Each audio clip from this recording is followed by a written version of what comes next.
Welcome to Generations, the podcast that explores the heart, the strategy, and the legacy about family wealth. In each episode, we'll sit down with leading voices, private wealth advisors, accountants, estate lawyers, as they share their stories and wisdom and insights into the challenges and the opportunities about getting intergenerational wealth structured correctly. Whether you're a first generation generator of wealth, whether you're a family steward in the second generation or the third generation that is learning and being exposed to family wealth, this podcast is for you. We'll deep dive into topics like wealth preservation, wealth protection, includes family law, taxation, structuring correctly, wealth transfer, this intergenerational wealth, and getting the foundations right. And we'll hear from the stories of families and what's worked from them and some of their challenges that they've embraced as they've started this intergenerational family wealth conversation. But this isn't just about money. It's about people. It's about vision and values. And it's ensuring that what matters most lasts way beyond anyone's lifetime. So join us as we share stories, strategies, and insights that help families build far more than just money and generational wealth. They build generational wisdom that stands the test of time. This is Generations. Let's begin. So today we're going to get down to the core, and it's about people, it's about families. It's about values, it's about vision.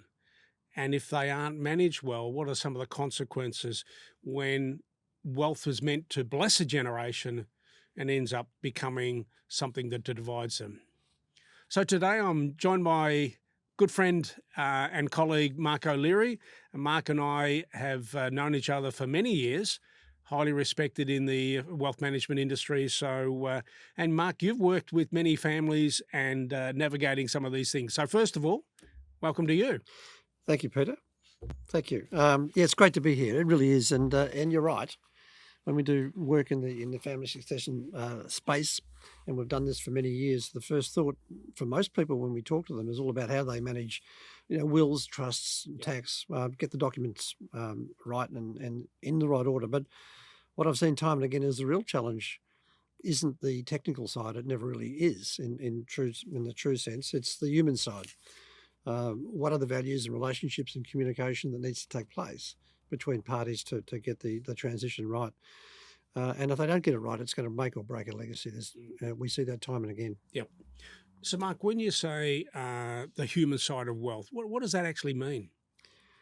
Well, it means recognising that money is not, it's an enabler in many ways. Mm-hmm. It's something that's been acquired through hard work and diligence and sacrifice, etc.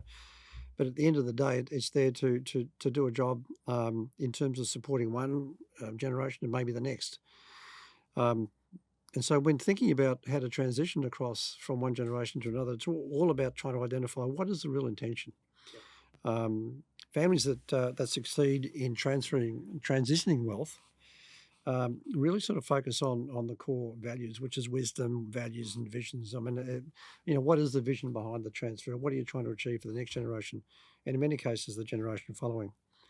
And if you don't hand over wealth, and we've seen this, without any form of guidance, it can be like giving someone a powerful tool without instructions. It can cause more harm than good in many ways. Yep, understood. So, Mark, maybe from your vast experience, maybe a couple of family examples where the values have helped either strengthen the sharing of values and vision, have either helped strengthen or fractured a family through this period of time. Yeah. We've seen a couple of fractured examples, if you like, that sort of come to mind. Is really comes about through lack of communication, where there's been no communication from one generation to the other. And certainly from within siblings. They've just never really spoken about what their values are, what they're trying to achieve. And we had one particular example in recent times where that was a reality, where siblings didn't get around and sort of discuss what they wanted to achieve, what their parents' values were. Yeah. And within 2 years, they were fighting in court, and what had been built up over many years had just gone. Mm. we often hear this phrase about first generation build it, the second one grow it, and the third one destroy it. Often referred to from shirt sleeve to shirt sleeves. Probably that's a pretty working class sort of phrase. What sits behind all of that, and what's been your experience in some of the multi-generation families that you've given advice to? Yeah. Well, I think it's, I mean, I've often expressed it as, from thongs to thongs, but you've got to be careful in saying that these days, I guess. But, and it is a working class phrase because inevitably the first generation, that's like what they accumulate comes from hard work and diligence and sacrifice. And so the first generation builds wealth. The second generation really has a look at what their parents are doing and they understand the sacrifice. The next generation don't see any of that, and they are generally the beneficiaries of it. And in many cases, unless the values are passed on down the line, they don't have the same values. And in many cases, the wealth just gets squandered. Yep. Mark, I know you've dealt with a family out in the northern suburbs, a very successful business that started by two brothers, and the legacy, hard work post Second World War here in Australia. What are some of the lessons that you could share that's been learned from as you've seen the second and now third generations coming out of that family? What are a couple of the examples that you could share with our viewers, our listeners today, just specifically even around that family? Well, yeah, it's interesting. And again, it's hard to, you're not inside their four walls 24 hours a day. But I think people who respect where the wealth has come from generally flourish, and they pass on outstanding values to their own next generation. So you've got the three generations covered successfully in that regard. If that vision and those discussions aren't held, and the third generation become disengaged, that's when there can be issues. And as we consistently say all the way through this, it's all about communication. When we work with families, and you've done that over many years, how do you help them articulate what the vision needs to be about their family wealth? It's a very big question, and it's the reason I asked it for you. And it's something that family stewards, the people who have created wealth in the first place, really don't think about. They've been too busy building wealth, and but inevitably they reach a point where they have to address the matter, and it's like, well, what do you really want to achieve? So can I jump back in there? So we're increasingly hearing this phrase, family stewards. 20, 30 years ago, we didn't hear these sorts of areas as well. And it may be part of the wealth that has been built more recently. What does a family steward look like, and what are they thinking about, for example, in this shaping of the vision for the family wealth? Yeah, well, I think a family steward is in many cases the person that's created the wealth. But if we look at a family that might be 3 or 4 generations, they're generally the third generation, or sorry, the second from the top. And they're often individuals or couples that actually make decisions on behalf of 4 generations. Aged care for their parents. And the next generation, the people sort of still paying debt, educating their kids, etc. And then there's grandchildren. And so when it comes to, well, what do we do with our wealth? Who do we focus on? It's a big issue. The concept or the word stewardship, stewardship, that's a big word. And with that comes big responsibilities. And it's this, the conversation essentially is about understanding what that vision is, but also the family values. What's important to the family and what sits around that. Mark, how have you, some practical ways that you've helped families through this discussion to capture unpack, to put on the table, in particularly maybe for the third generation, the vision for what the family legacy and family wealth should be, and this conversation around values, the things that this family stand for? Yeah. I think there's 4 points we're going to talk about here, Peter. But they all relate to communication. It's a good word. All relate to communication. One tactic or strategy, if you like, that actually is very useful in many occasions is you just get away for a retreat, take the entire family away, and just sit down and talk it out. But more importantly, do that over 2 days. Yep. Because normally the first day is all about consensus. Yep. And then overnight people think about the issues and come back with a degree of honesty. Can I jump in there? You can. I'm not sure that I should or shouldn't, but on this, my wife and I just recently have decided. So I've got a birthday coming up later on this year, irrelevant what it is, but we've decided we're going to invite all our family into the country for an overnight retreat. Bring all the grandchildren as well, so 3 generations in that as well. Perfect, yeah. But part of our conversation, so the boys will play golf, not necessarily just the boys. We've got little grandkids and they'll do all their bits and pieces, the bike ride and the paths, etc. But part of what we want to do is have a session in the facility where we're going to be staying, where we actually talk about exactly these things: Perfect. vision and values, and the fact that within our own family, not when someone dies, but within our own family, these are our core values, which are embedded already within our own children, but what we want and what the shared vision for our families will be. That's coming up, and I'm really looking forward to being able to share that with you, Mark, about what our own experience would be around this example. So I know you wanted to make 4 points, and that concept you didn't know, but that's coming up later on this year. Well, I think and what will come out of that is clarity and confidence amongst the whole family group. Yeah. So it's an outstanding looking example. forward to it. Yeah, excellent. Well, the other way of looking at it is sometimes it's worthwhile to sort of document intentions and values and what it is you're looking to achieve through family constitution or a charter. Yep. We often see now that philanthropic boards or giving organisations are an excellent vehicle for bringing people together, where you sit around the table, one generation to another, and decide what it is you want to do as a family. Yep. Should I be inviting you to this family meeting, do you think, Mark? Well, let's see. I'll come for the golf. But I think, it's like anything. You don't set things up and just walk away expecting it to work. You've got to have regular conversations, regular family meetings. Good point. And so schedule conversations to keep everyone aligned. Yep. Really important. But it's communication, isn't it? Yep, exactly. Mark, what are some of the most common relational challenges? So again, maybe for me to hear about this, albeit have done this, you and I, with a number of families, but what are some of for our viewers, what are some of the relational challenges that seeing families in this preparation for wealth transfer? Well, it goes back to the sort of common theme of communication, doesn't it? And I think that the most common challenges come about when there's no communication, in real terms, silence, or just assumptions. We see many occasions where siblings within a family just assume they're all on the same page, and in many cases they're not. And particularly when they've got partners, because their influences, quite rightly, are coming from a different direction. So the challenges really are just not talking about things. Now, you've mentioned the word communication a few times now.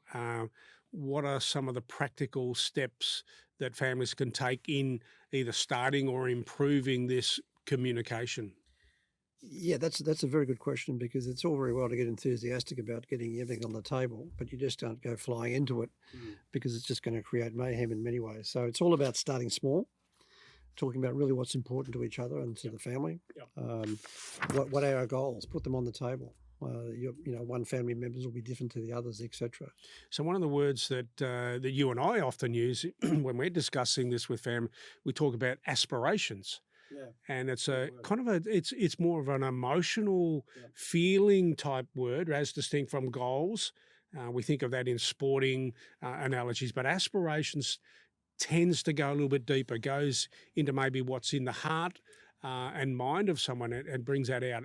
Is that a word or an area that you explore often with your families in this sort of area? I think it's a perfect word. Objectives often is just very transactional often.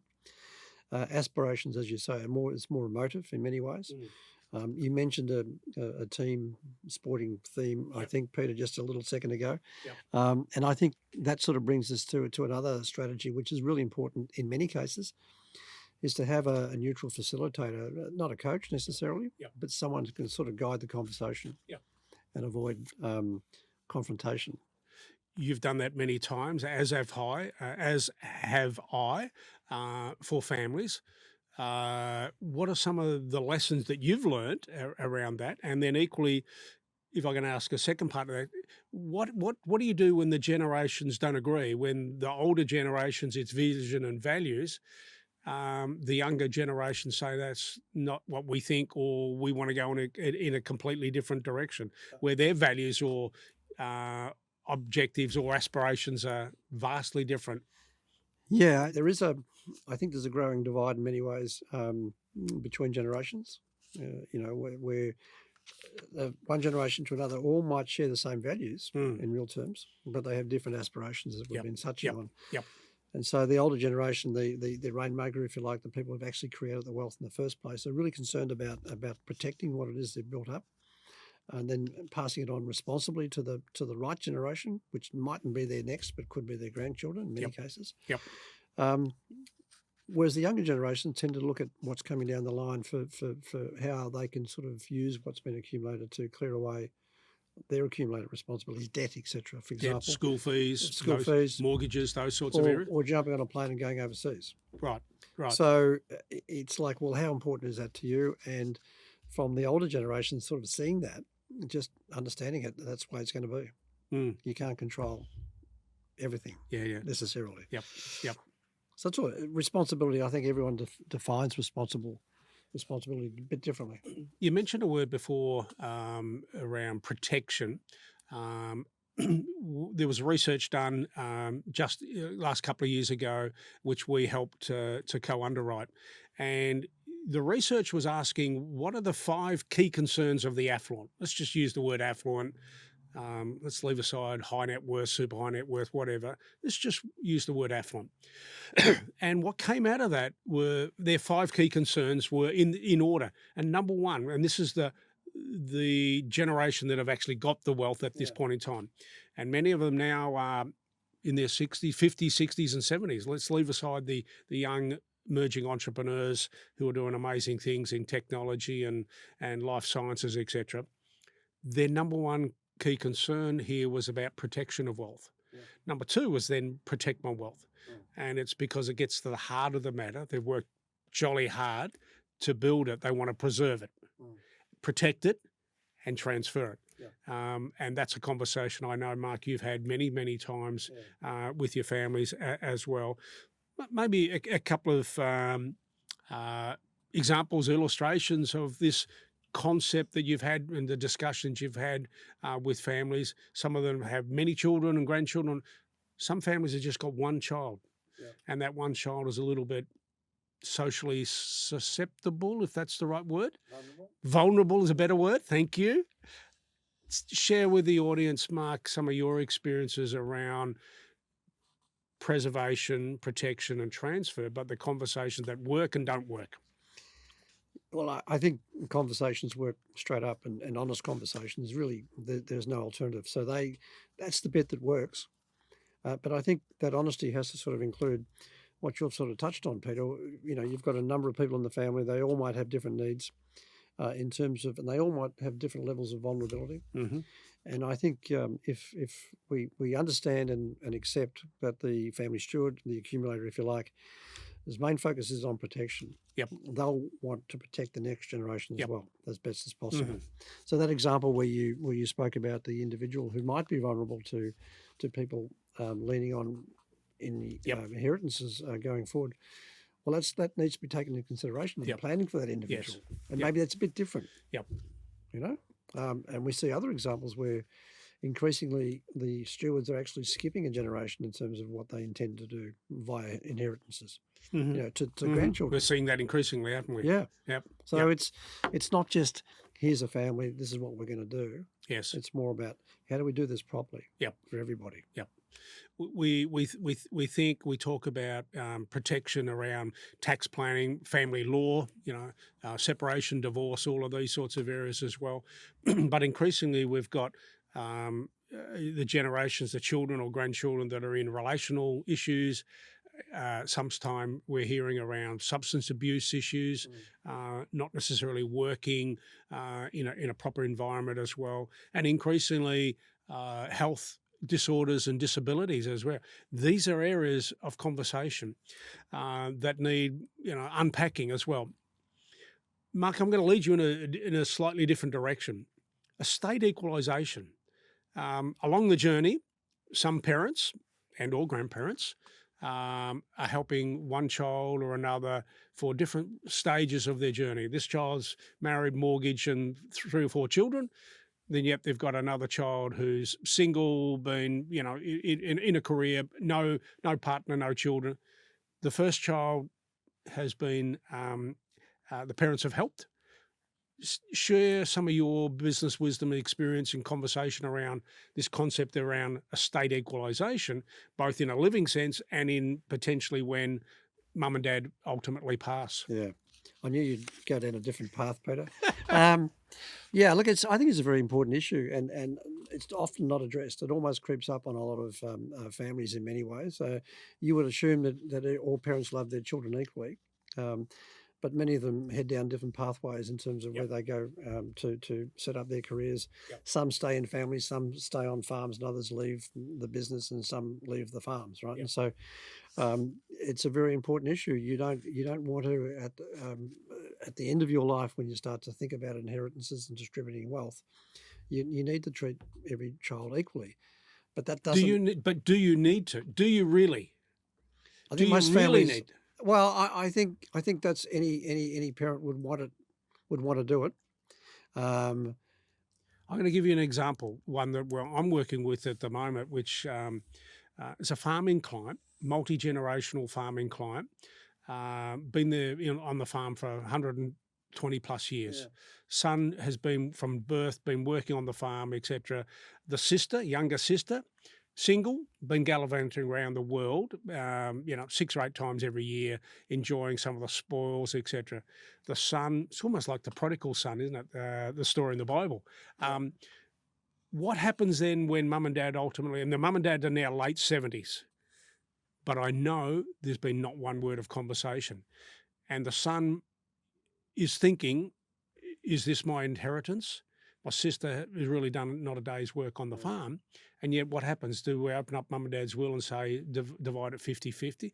And then there's the issues around, well, hang on, does the son who wants to continue on the farm with his young children, does he need to sell some of the farm to pay off his sister? Estate equalisation. What happens? What's your understanding around? I'm partly challenging this concept around everything should be equal, because life is not about everything is equal. And I agree with you. And this comes back to almost the theme of this conversation, which is communication. Yeah. You just don't leave it to chance. And in real terms, you would understand in many cases that the individual who isn't working on the farm wouldn't be expecting to benefit necessarily from somebody else who has generated wealth for the family. Yeah. But that conversation has to be had, because at some point the parents are going to say, well, we're not going to forget you. So, you're right. It's not just in that situation. It's not an example of a situation of just splitting things equally. Input, hard work has to be taken into consideration. It's all about a conversation. Understood. Mark, this has been a really good conversation together. I've enjoyed it. Hopefully our listeners have got some value out of this as well. Maybe if I can summarise a couple of points that you've indicated here, that this potential wealth transfer that's going to occur over the next 2 or 3 decades, it's not just about money.